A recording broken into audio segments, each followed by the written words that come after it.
Hi friends, welcome to my channel.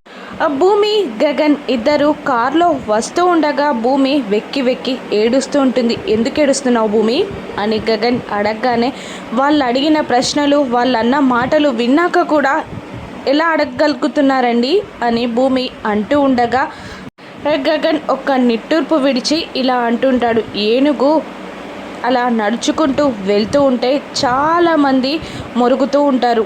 అలాగని ఏనుగు పట్టించుకుంటుందా? ఏనుగు పట్టించుకోదు. మనం కూడా అటువంటి వాళ్ళమే. ఒక్కసారి ఏనుగు వెనక్కి తిరిగి వాటన్నిటి మీద దాడి చేస్తే ఏ ఒక్కటి కూడా మిగలవు. మనమేమైనా తప్పు చేశామా భూమి అని గగన్ అడగగానే లేదు అన్నట్టు అడ్డంగా తల ఊపుతూ ఉంటుంది భూమి. మరి అటువంటప్పుడు మనకెందుకు భయం? నువ్వెందుకు భయపడుతున్నావు?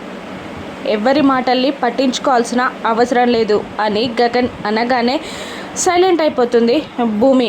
ఆ తర్వాత కాసేపటికి తన ఏడుపుని కంట్రోల్ చేసుకొని థ్యాంక్ యూ గగన్ గారు అని అనేస్తుంది భూమి. థ్యాంక్ యూ ఎందుకు అని గగన్ అడగగానే నిన్న రాత్రి మీరు నన్ను కాపాడకపోయి ఉంటే నా సిచ్యువేషన్ ఏంటో ఊహించుకోవడానికి కూడా చాలా భయంగా ఉంది అని భూమి అంటూ ఉంటుంది.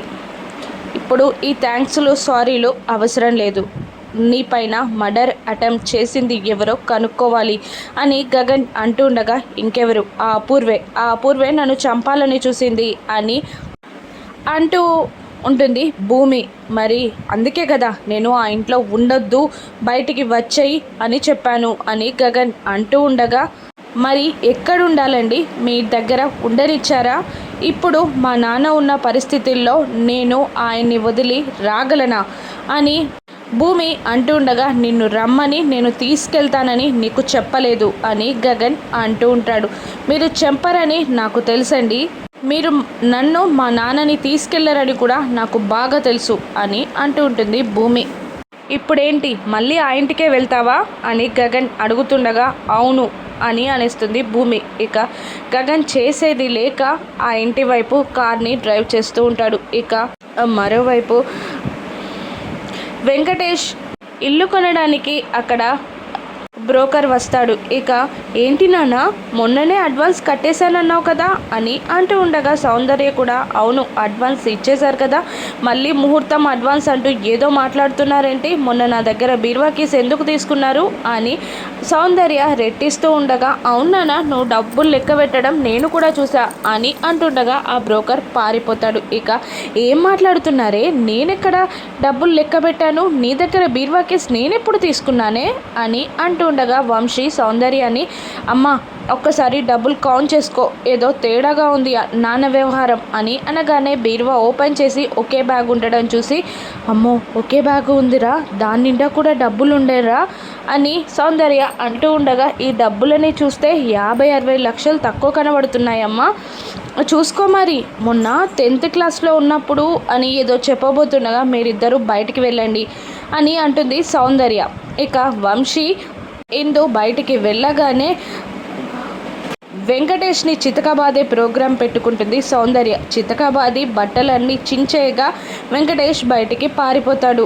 నేనేం చెయ్యలేదే, నాకు నువ్వు తప్ప ఎవరు లేరే, నన్ను నమ్మవే అని అంటూ ఉండగా ఎప్పటికీ పారిపోయినా తిరిగి వచ్చేది ఇంటికి, ఆ బ్యాగ్తో వస్తేనే నిన్ను ఇంట్లోకి రానిస్తా అని అరుస్తూ ఉంటుంది సౌందర్య. ఇక అయ్యో ఇటువంటి ట్రీట్మెంట్ ఏంటి అని ఇందు వంశీని అడుగుతుండగా ఇవన్నీ మా నాన్నకి అలవాటే అని లైట్గా తీసుకొని మనసులో మాత్రం ఇందుకి అమ్మకి డౌట్ రాలేదు అని అనుకొని సంబరపడతాడు. ఇక మరోవైపు నైని చెర్రీని ఇన్వెస్టిగేషన్ చేస్తూ ఉంటుంది. చెప్పండి ఎందుకు ఆ రోజు మీ మామయ్య గారిని కలవడానికి వెళ్ళావు అని అడుగుతుండగా మీరు నన్ను ఫస్ట్ చూసినప్పుడు అదే క్వశ్చన్ అడిగారు, కానీ నేను చెప్పలేకపోయాను, దానికి కారణాలు కూడా మీరు తెలుసుకున్నారు కదా మేడం అని చెర్రీ అంటూ ఉండగా అది కరెక్టే కానీ మీరు చెప్పండి అని నైని అనగానే అవును మా నాన్నని కొట్టారనే చంపే అంత కోపంతో వెళ్ళాను అని చెర్రీ చెప్పడం స్టార్ట్ చేసి అక్కడ జరిగిందంతా వివరిస్తూ ఉంటాడు. అక్కడ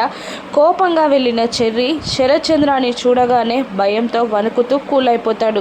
ఏంట్రా మీ నాన్నని కొట్టానని కోపంగా వచ్చావా అని అంటూ ఉండగా, అది కాదు మామయ్య, మా నాన్నని అర్థం చేసుకోమని చెప్పడానికి వచ్చాను. ఇంకొకసారి మా నాన్నని కొట్టాలి అనిపిస్తే ఇంట్లో నుండి గెంటేయండి, కానీ అలా చేయకండి అని అంటూ ఉంటాడు చెర్రీ.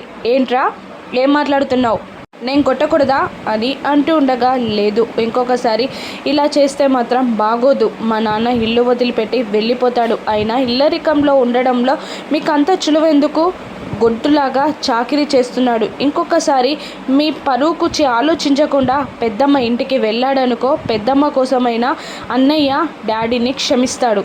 అప్పుడు మీ పరువే పోతుంది అని అంటూ కన్నీళ్లు పెట్టుకుంటుండగా, ఆడపిల్లల కన్నీళ్లు పెట్టుకోకరచ్చి లే అని శరత్ చంద్ర కసురుతాడు. ఇక ఇంకొకసారి ఇలా చేస్తే మాత్రం బాగోదు మామయ్య అంటూ అక్కడి నుండి చెర్రీ వెళ్ళిపోతాడు. ఇక జరిగిందంతా చెప్పగానే మీ మాటలు నమ్మొచ్చా అని అడుగుతూ ఉంటుంది నైని.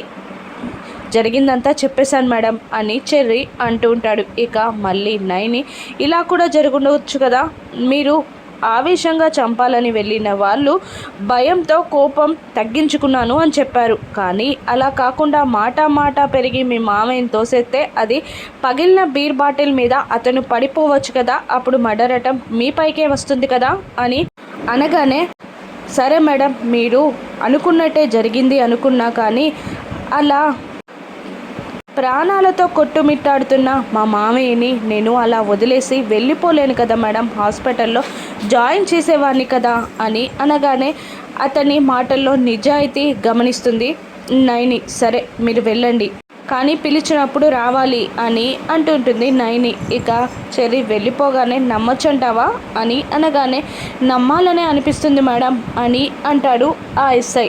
ఇక గగన్పై అటాక్ స్టార్ట్ చేయాలి అని అంటూ ఉంటుంది నైని.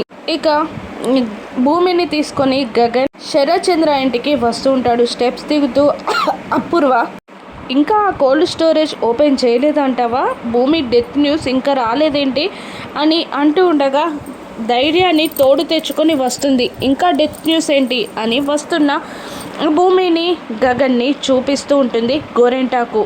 ఇక గగన్ భూమికి సైన్యంగా మారి వస్తూ ఉండగా వాళ్ళు కుళ్ళుకుంటూ ఉంటారు. లోపలికి అపూర్వ చూస్తుండగా భూమి గగన్లు వెళ్తారు. భూమి గగన్కి ఎలా కలిశాడో అని నక్షత్ర ఆలోచిస్తూ ఉండగా, భూమికి అపూర్వకి మధ్యలో గగన్ నిలబడి, ఏంటి అపూర్వ, చనిపోవాల్సిన వాళ్ళు చంపడానికి వస్తున్నట్టు ఎందుకంత షాక్ అవుతున్నావు అని గగన్ అనగానే, ఏంట్రా నేనెందుకు షాక్ అయ్యాను అని అంటూ ఉంటుంది అపూర్వ. సర్లే కానీ నీతో కాస్త మాట్లాడాలి, పక్కకి పదా అని గగన్ అనగానే, ఎందుకురా, నేను రాను అని అనిస్తుంది అపూర్వ.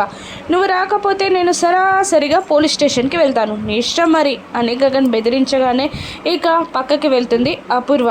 అపూర్వ పక్కకి వెళ్ళి, ఏంట్రా ఈసారి దాన్ని సేవ్ చేశానని హీరోలాగా ఫీల్ అవుతున్నావా, రేపు రక్షించగలవా, ఎల్లుండి రక్షించగలవా, ఏ క్షణానైనా దాన్ని నేను చంపేస్తా అని అపూర్వ అంటూ ఉండగా, లేదు, చంపడం కాదు కదా, టచ్ చెయ్యాలి అని కూడా చూడకూడదు, తనుని నువ్వు టచ్ చెయ్యకూడదు అని అంటుండగా, ఎందుకురా అని అంటూ ఉంటుంది అపూర్వ. నిన్ను కాదని నేను టచ్ చేస్తే ఏం చేస్తావు, నీ ఆర్డర్స్ని నేను ఎందుకు ఫాలో అవ్వాలంటావు అని అపూర్వ అడుగుతుండగా, గగన్ ఒక వీడియోని చూపిస్తాడు. అందులో నక్షత్ర ఈరోజు మా అమ్మ భూమిని చంపాలి అని ప్లాన్ వేసింది, ఈరోజు మా అమ్మ భూమిని చంపేస్తుంది అన్న నక్షత్ర మాటలు విని షాక్ అవుతుంది అపూర్వ. నువ్వు భూమిని టచ్ చేయాలని చూసినా, చంపాలని చూసినా, యాక్సిడెంట్ అయినా కూడా నీపైకే అనుమానం వస్తుంది. నేను వెళ్ళి పోలీస్ స్టేషన్లో కంప్లైంట్ ఇచ్చి ఈ వీడియో ప్రూఫ్ చూపించగానే నువ్వు జైలుకి వెళ్తావు అని గగన్ బెదిరించగానే అపూర్వ షాక్ అవుతుంది. ఇప్పుడు అపూర్వ ఏం చేస్తుందో రాను ఎపిసోడ్స్ చూద్దాం. Thank you for watching.